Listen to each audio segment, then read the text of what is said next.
थोड़ी ही देर बाद उपराष्ट्रपति चुनाव के नतीजे आने वाले हैं। बस चंद मिनटों का इंतजार और ये तय हो जाएगा कि कौन बनेगा देश का उपराष्ट्रपति। एनडीए के उम्मीदवार जगदीप धनखड़ और विपक्ष की उम्मीदवार मार्गरेट अल्वा की किस्मत का फैसला होने वाला है। वोटिंग आज जो कि खत्म हो चुकी है और आज ही नतीजों का ऐलान भी, और अब बस इंतजार है कि कब नतीजों का ऐलान होगा। हालांकि देखिए, आंकड़ों के लिहाज से, नंबरों के लिहाज से जगदीप धनखड़ की जीत पहले से ही तय मानी जा रही है, लेकिन फिर भी औपचारिक ऐलान का इंतजार बाकी है। सीधे रुख कर लेते हैं। हमारे साथ इस पर बातचीत करने के लिए प्रशांत जुड़ गए, हमारे संवाददाता। प्रशांत, कितना वक्त और नतीजे सामने आने में?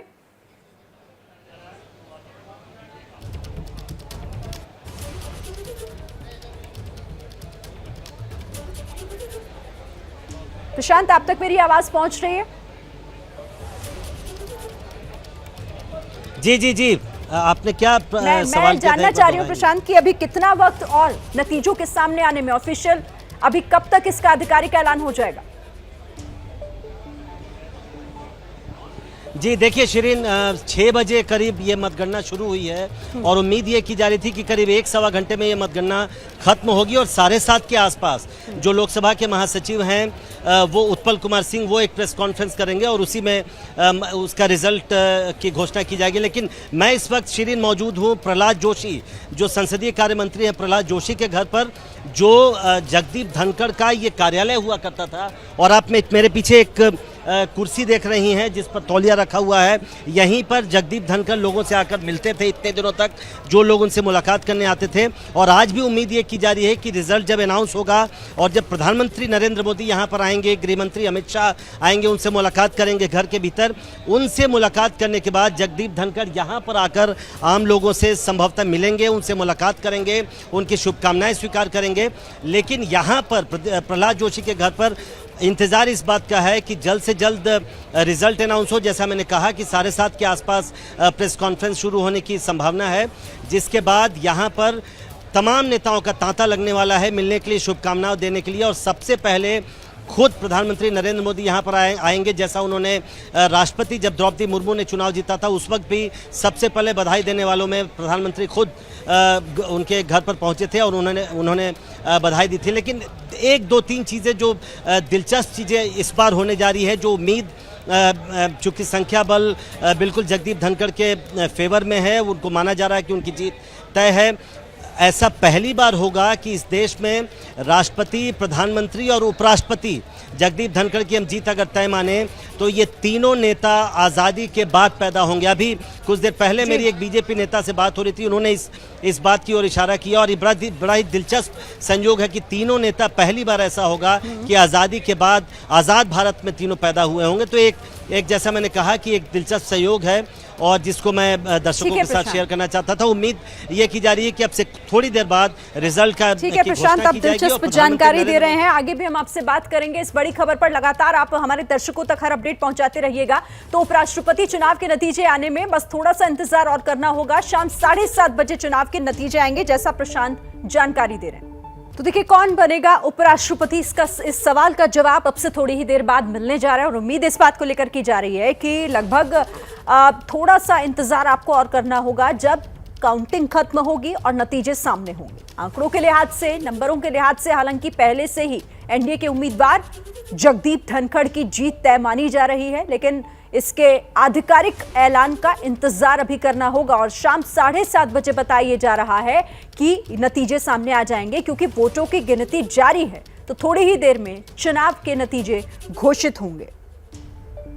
हम सीधे रुख कर लेते हैं। मनीष शर्मा राजस्थान के झुंझुनू से इस वक्त हमारे साथ जुड़े हुए हैं। मनीष, माहौल दिखाइए जरा, क्योंकि नतीजे सामने आने में अब थोड़ा ही वक्त बचा है। मैं देख पा रही हूँ पीछे महिलाएं नाच गा रही हैं। किस तरह का माहौल है अभी वहां?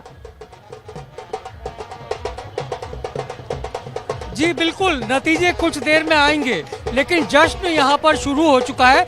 मैं इस वक्त जगदीप धनखड़ जी के किठाना गांव के उनके घर पर हूँ और आप नज़ारा देख सकते हैं कि किस तरीके से उल्लास का माहौल है। पूरा घर रोशनी में नहाया हुआ है।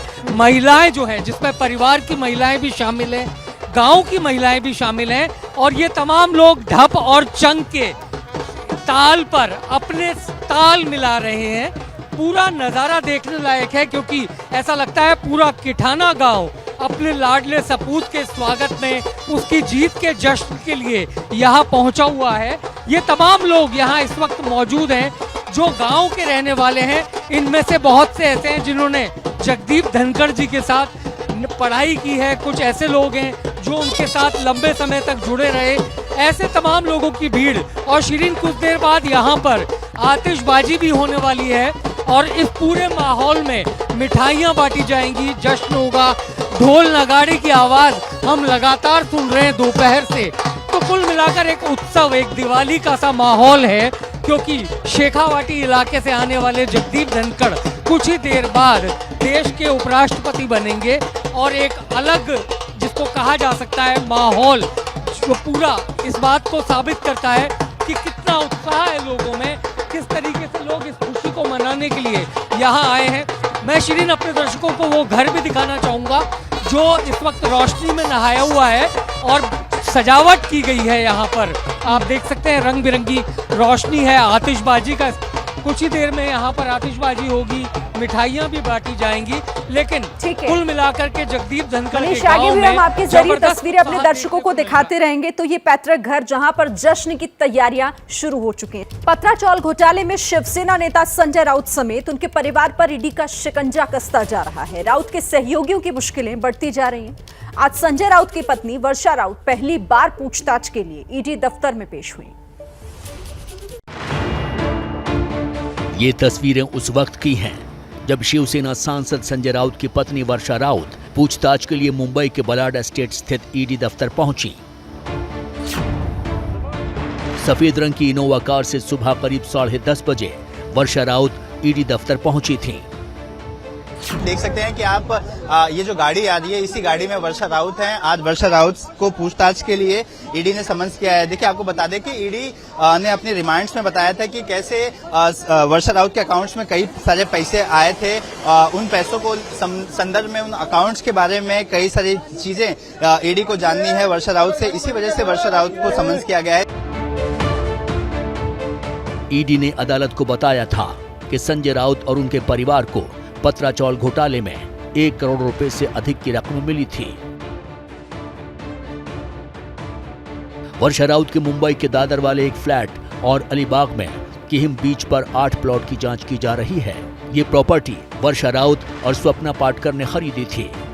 स्वप्ना पाटकर संजय राउत के सहयोगी सुजीत पाटकर की पत्नी हैं। हालांकि स्वप्ना से भी ईडी इस मामले में पूछताछ कर चुकी है। कोई पैसा आया नहीं।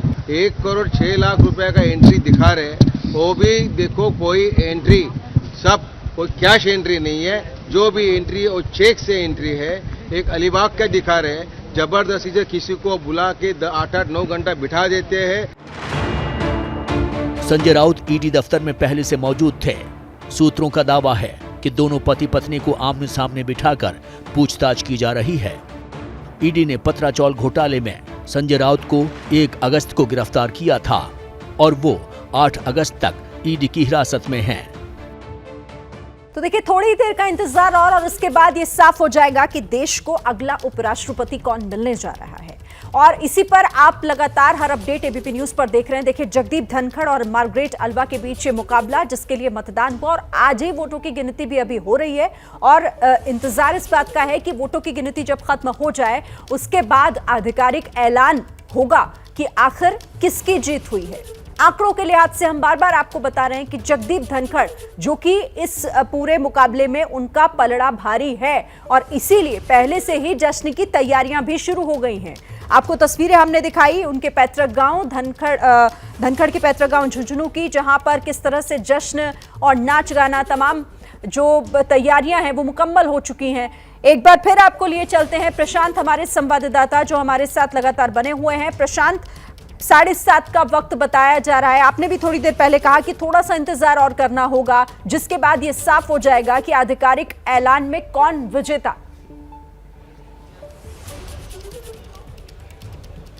जी जी बिल्कुल शिरीन, लेकिन अभी मुझे जानकारी ये मिल रही है कि अभी थोड़ा इंतजार और करना पड़ेगा दर्शकों को ये जानने के लिए कि अगला उपराष्ट्रपति कौन होगा।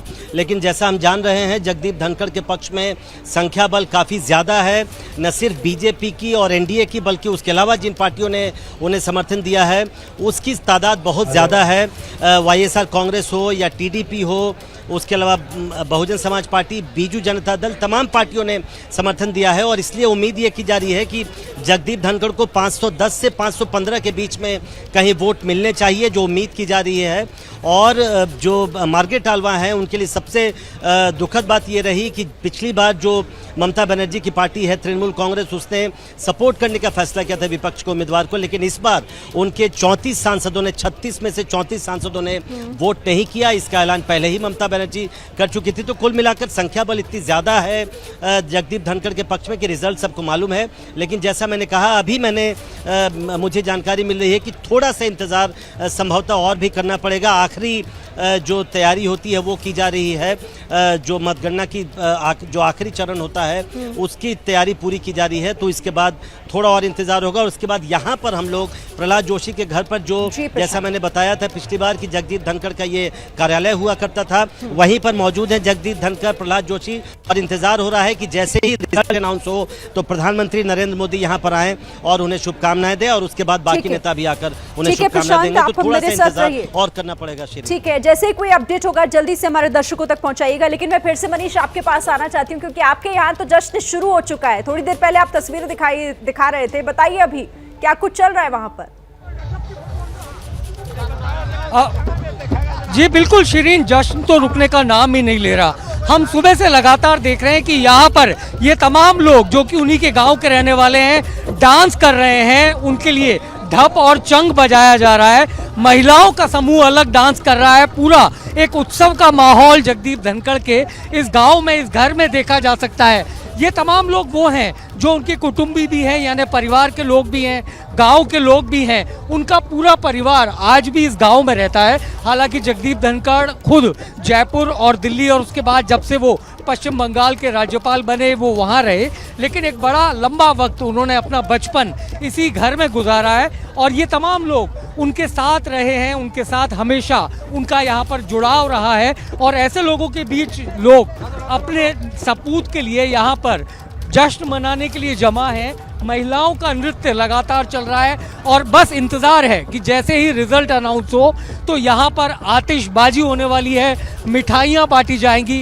एक अपने आप में एक अलग नज़ारा है। महिलाओं के समूह की तरफ हम एक बार फिर बढ़े हैं और ये तमाम महिलाएं जो यहाँ पर नृत्य कर रही हैं, ढप और चंग भी उनके बीच में है।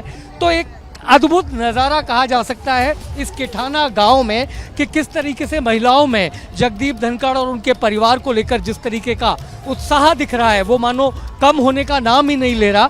और इस तरीके का नज़ारा बरसों बाद शायद इस पूरे इलाके के लोगों ने ऐसा देखा होगा और ये उसके गवाह भी बन रहे हैं। बस सभी को इंतज़ार है कि जगदीप धनखड़ जैसे ही विजयी घोषित हो, उनके साथ पड़े हुए एक सज्जन मेरे साथ है। मैं आपसे जानना चाहूंगा आपका नाम? हाँ, मैं कर्नल वीरेंद्र धनखड़। जनरल साहब, आप कब पढ़े हैं? जगदीप भाई साहब का कजिन हूँ। अच्छा, आप कजिन भी हैं? जी हाँ, जी हाँ। मैं 5th क्लास में सैनिक स्कूल चित्तौड़ में गया तो भाई साहब 10th क्लास में थे। अच्छा, वो जैसे बोलते हैं कि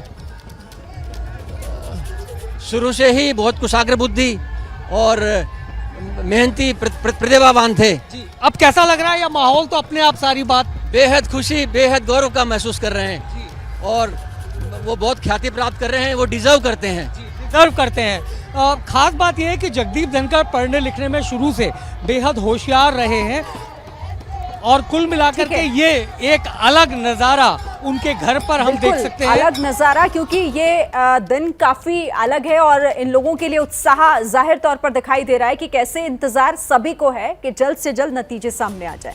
आप दोनों हमारे साथ आगे भी रहिएगा, मैं आपके पास लौटूंगी, लेकिन फिलहाल आगे बढ़ते हुए अब देख लेते हैं बिजली के वार से कैसे दहल रही है दुनिया।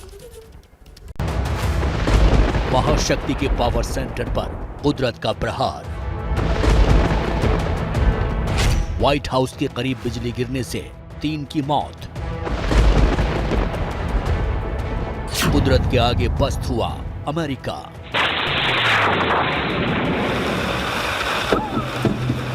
Oh my God! Oh shit! Bharat भी झेलता रहा है आकाशीय बिजली का कहर। इस साल अब तक 352 लोगों की बिजली गिरने से मौत। पिछले साल बिजली गिरने से हुई 787 लोगों की मौत। बिजली के वार से बेबस है दुनिया। तो देखिए, अमेरिका भले ही दुनिया की महाशक्ति हो, लेकिन व्हाइट हाउस के पास गिरी बिजली ने एक बार फिर महाशक्ति को उसकी हैसियत दिखा दी है। आकाशीय बिजली के कहर में व्हाइट हाउस के पास अमेरिका में 3 लोगों की मौत हो गई, लेकिन अमेरिका का यह हादसा भारत के लिए भी कई सवाल छोड़ गया है। एक रिपोर्ट आपको दिखाते हैं।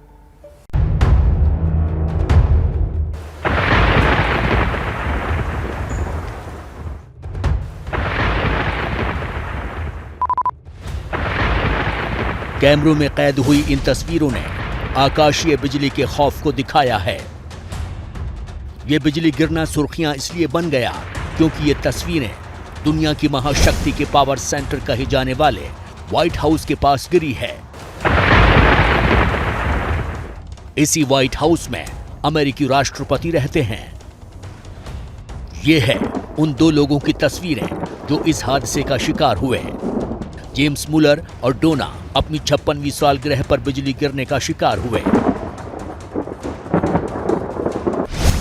अमेरिका में हर साल करोड़ों बार बिजली कड़कती है, जिसमें 4 करोड़ बिजली जमीन पर गिरती है। इसमें से भी 10 लाख में से 1 बार बिजली किसी इंसान से टकराती है। अमेरिका में बिजली गिरने से साल 2021 में 234 जख्मी हुए और 27 की मौत हुई। अमेरिका पर यह कहर कम है क्योंकि वहां जनसंख्या का घनत्व कम है। यही बिजली जब भारत पर गिरती है तो कहीं बड़ा कहर ढाती है। ये बिहार के नवादा की तस्वीरें हैं, जहां 3 अगस्त को बिजली गिरने से 4 लोगों की मौत हो गई और परिवार पर दुख का पहाड़ टूट पड़ा। ऐसी ही तस्वीरें मानसून के सीजन में पूरे देश से सामने आती रही हैं। इस साल 5 अगस्त तक बिजली गिरने से 352 लोगों की मौत हुई। मानसून सीजन में कुल मौत का 26% बिजली गिरने से सबसे ज्यादा मौत मध्य प्रदेश, बिहार और महाराष्ट्र में होती हैं। अक्सर खेतों में काम कर रहे किसान या बाहर काम में जुटे मजदूर बिजली गिरने का शिकार होते हैं। देखिए, वैसे तो बिजली पूरे भारत में गिरती है, लेकिन कुछ राज्यों में इसका कहर ज्यादा है। उस पर भी कुछ राज्यों में बिजली गिरने से होने वाले मौत का आंकड़ा काफी चौंकाने वाला है। इस मॉनसून सीजन में 5 अगस्त तक भारत में आपको बताएं कि 352 मौतें हो चुकी हैं। दिक्कत यह है कि ये बिजली गिरने का आंकड़ा साल दर साल बढ़ रहा है और ये भारत के लिए खतरे की बिजली है। मौसम बदल रहा है, धरती गर्मा रही है, बिजलियां कहर ढा रही हैं।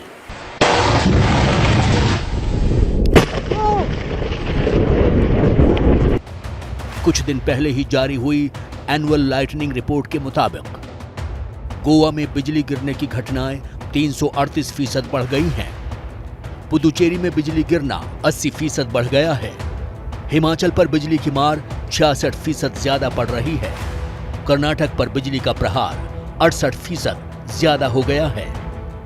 जम्मू कश्मीर में बिजली 50% ज्यादा गिरी।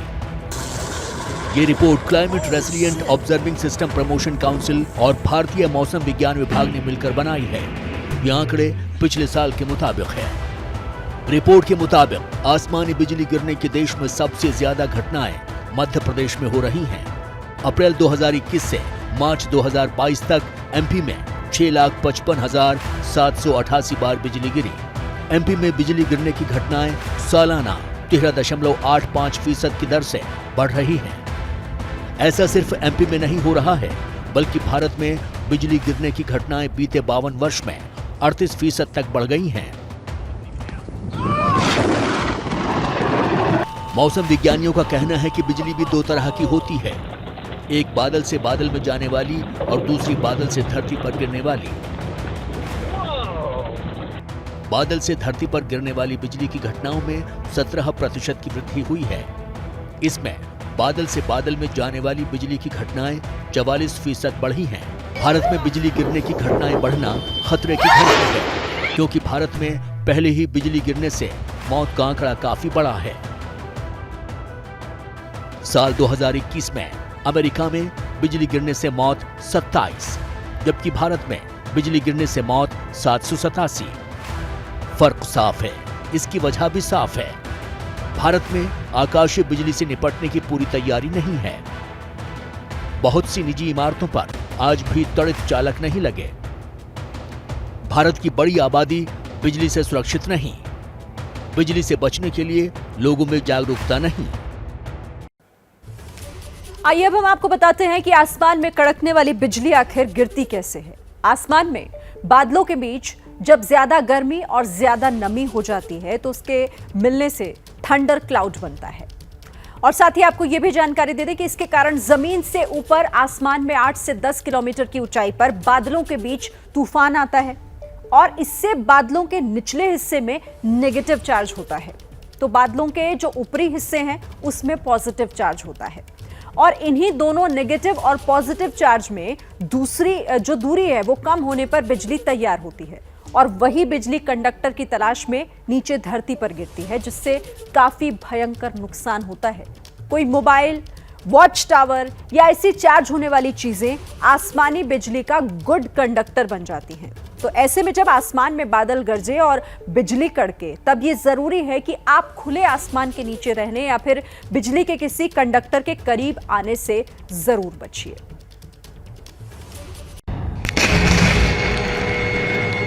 बिजली कड़के तो सावधान।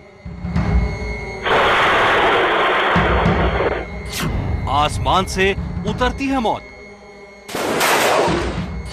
पल में खत्म हो जाती है जिंदगी।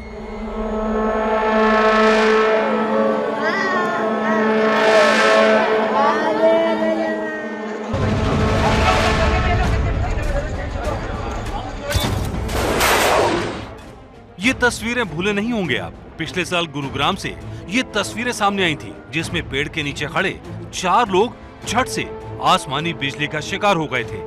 एक एक कर ताश के पत्तों की तरह ढह गए। 3 खुशकिस्मत रहे, लेकिन एक शख्स की जान चली गई। सीसीटीवी में कैद इन तस्वीरों ने बिजली गिरने की भयावहता दिखाई थी। क्लाउड सेल एटमॉस्फेयर में जो है पॉजिटिव निगेटिव के लेयर्स होते हैं, जिनके इंटरेक्शन से जो है ये एटमॉस्फेरिक इलेक्ट्रिसिटी प्रोड्यूस होती है और ये जो है फिर अपना जो है जब डिस्चार्ज होती है, ये पॉजिटिव है तो निगेटिव की तरफ आना चाहेगी, पॉजिटिव निगेटिव वो कंडक्शन के थ्रू नीचे आना चाहती है। यही इलेक्ट्रिसिटी आकाशीय बिजली गिरने का है। आंकड़े बताते हैं बिजली कड़कने के दौरान पेड़ के नीचे शरण लेना सबसे खतरनाक है, क्योंकि बिजली गिरने से 71% मौत पेड़ के नीचे खड़े होने वालों की हुई थी। इसलिए सलाह नंबर 1, बिजली कड़कने के दौरान पेड़ के नीचे खड़े ना हो। पिछले साल ही इनाउल हक की बिहार के कटिहार जिले में खेत में काम करने के दौरान मौत हो गई। इनाउल हक अकेले नहीं है। बिजली गिरने से मरने वालों में 25% ऐसे ही लोग हैं जो बिजली गिरने के दौरान खेत में काम कर रहे थे, बकरियां चरा रहे थे या सड़क पर चल रहे थे। इसलिए सलाह नंबर 2, बिजली गिरने के दौरान खुली जगहों पर ना रहें। 4% ऐसे लोग हैं जिनकी बिजली के अप्रत्यक्ष प्रहार से मौत हुई, जैसे कच्चे घर या झोपड़ी के अंदर। ये आंकड़े देखिए, एनसीआरबी के आंकड़ों के मुताबिक 2001 से 2018 के बीच 42,500 लोगों की मौत बिजली गिरने से हुई। समझे, आप जिस बिजली की आवाज सुनकर दहशत में होते हैं, वो जानलेवा भी होती है।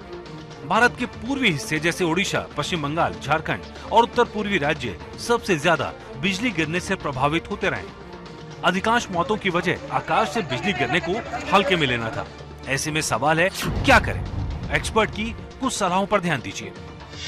बिजली गरजे तो घर में रहने में ही भलाई है। अगर घर से दूर हैं तो पहाड़ी और ऊंचे इलाकों से दूर रहें। गाड़ी में बैठे हों तो खिड़कियां बंद रखें। तालाब, झील, पानी वाली जगहों से दूर रहें।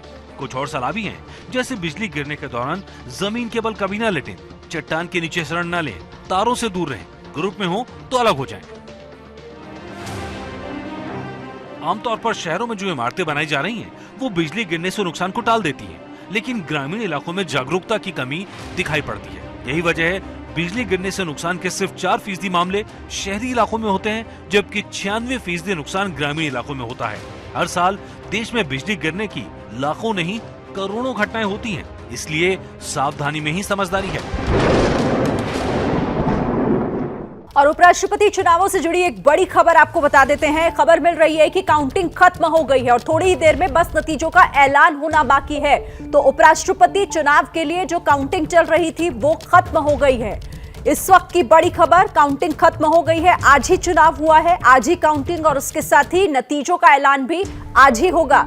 थोड़ी देर का इंतजार और जिसके बाद इसका आधिकारिक ऐलान किया जाएगा कि उपराष्ट्रपति चुनाव में जीत आखिर किसकी हुई है। हालांकि देखिए, नतीजे सभी जानते हैं। जिस तरह से आंकड़े और नंबर्स का जो ये पूरा गणित है वो पहले से ही जगदीप धनखड़ के जीत की तरफ जाता हुआ दिखाई दे रहा है। लेकिन किसे कितने वोट मिले इसके लिए थोड़ा सा इंतजार आप करिए, जिसके बाद ये साफ हो जाएगा कि आखिर नतीजे क्या हैं।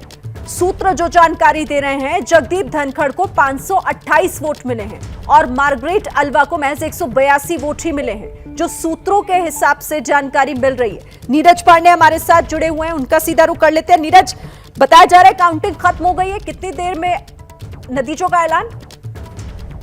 थोड़ी देर में माना जा रहा है कि प्रेस कॉन्फ्रेंस होने वाली है। Secretary general Utpal Kumar Singh press conference करेंगे और वो बताएंगे कि किसको कितने वोट मिले। लेकिन हमारी जानकारी मिल रही है उसके अनुसार 528 वोटों के साथ उपराष्ट्रपति बनने जा रहे हैं जगदीप धनखड़। करीब पहले ही आकलन लगाया जा रहा था कि 550 से ज्यादा वोट मिलेंगे जगदीप धनखड़ को। तो अब तक की जो जानकारी मिल रही है उसके अनुसार करीब 528 वोट जगदीप धनखड़ के पक्ष में गए हैं, जबकि 182 वोट मार्गरेट अल्वा के पक्ष में गए हैं। और माना जा रहा है करीब 15 वोट इनवैलिड हुए हैं। लेकिन ये कोई आधिकारिक पुष्टि अभी इसकी नहीं की जा सकती।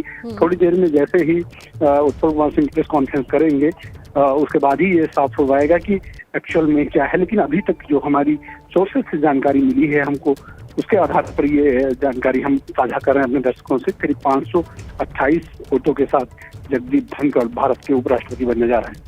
तो बड़ी जानकारी नीरज दे रहे हैं कि सूत्रों से ये जानकारी है, लेकिन यहाँ आपको साफ कर दें कि आधिकारिक ऐलान होना अभी बाकी है। लेकिन सूत्र जो जानकारी दे रहे हैं वो यही, जिस बात की उम्मीद थी कि 528 वोट धनखड़ को मिलते दिखाई दे रहे हैं। अब एक बार आपको लिए चलते हैं राजस्थान के झुंझुनू, जहां पर जश्न शुरू हो गया है उनके पैतृक घर पर। तस्वीरें हमारे संवाददाता मनीष के जरिए हम आपको दिखा रहे हैं। मनीष, क्या चल रहा है वहां पर?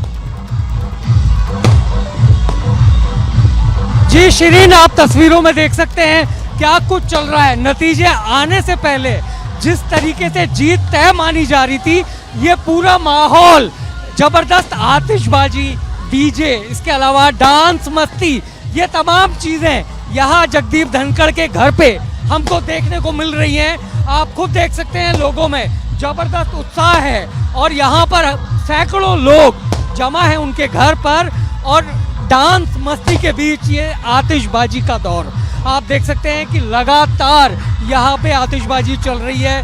लोग इंतजार ही नहीं कर पा रहे मानो कि औपचारिक ऐलान हो जाए नतीजों का। लोगों ने तो लाडले सपूत की जीत को तय मान लिया है। यहाँ पर लोग बिल्कुल तैयार थे कि जैसे ही जीत की घोषणा हो तो ये आतिशबाजी शुरू करें, लेकिन इंतजार लगता है लोगों से हुआ ही नहीं। और उसी का नतीजा है कि आप ये देख सकते हैं कि दीपावली जैसा माहौल इस वक्त नजर आ रहा है यहाँ पर और चारों तरफ लोगों को हम खुशी से झूमते और खुशियाँ मनाते हुए देख सकते हैं। तो ये एक अपने आप में बहुत बड़ी उपलब्धि कही जाएगी। हालांकि हम बार बार, जैसा आप भी बता रहे हैं, कि नतीजों का ऐलान होना बाकी है, लेकिन बावजूद उसके ये उत्साह ये साफ बता रहा है कि अब ऐलान जो है वो महज एक औपचारिक घोषणा है। यहाँ पर लोग बेहद उल्लासित हैं, काफ़ी खुश हैं और आतिशबाजी लगातार चलती जा रही है। संगीत की तेज स्वर लहरियाँ है जिसमें बात करना भी बहुत मुश्किल है, लेकिन ये लोगों की खुशी है, ये लोगों का जगदीप धनखड़ के प्रति प्यार है और उसी को हम यहाँ पर साकार होता देख रहे हैं। पूरा घर मानो दिवाली के लिहाज से सजाया गया है आतिशबाजी, म्यूजिक, जैसा मैं बार बार बता रहा हूँ कि ये तमाम चीजें हमको यहाँ पर नजर आ रही हैं। जी शिरीन। बिल्कुल, हम तस्वीरें देख रहे हैं और साथ ही देखिए अब दूसरी तरफ भी तस्वीरें आनी शुरू हो गई हैं क्योंकि ऐलान होने वाला है और इसी प्रेस कॉन्फ्रेंस का इंतजार था जो अब बस समझिए कि कुछ सेकंड्स में शुरू हो रही है। तो आधिकारिक ऐलान जो कि बस होने ही वाला है और यहां पर आप तस्वीरें देख रहे हैं, एक तरफ जश्न तो दूसरी तरफ आधिकारिक ऐलान।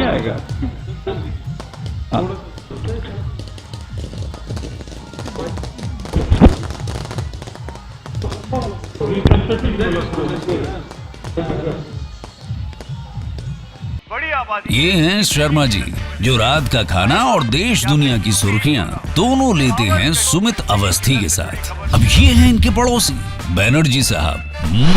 मिष्टी दोई खाते खाते पूरा बंगाल जान लेते हैं सुमन दे के साथ। इनकी तरह आप भी देखें अपने फेवरेट न्यूज एंकर को एक ही ऐप पर और डाउनलोड कीजिए एबीपी लाइव ऐप अपने स्मार्ट टीवी पर।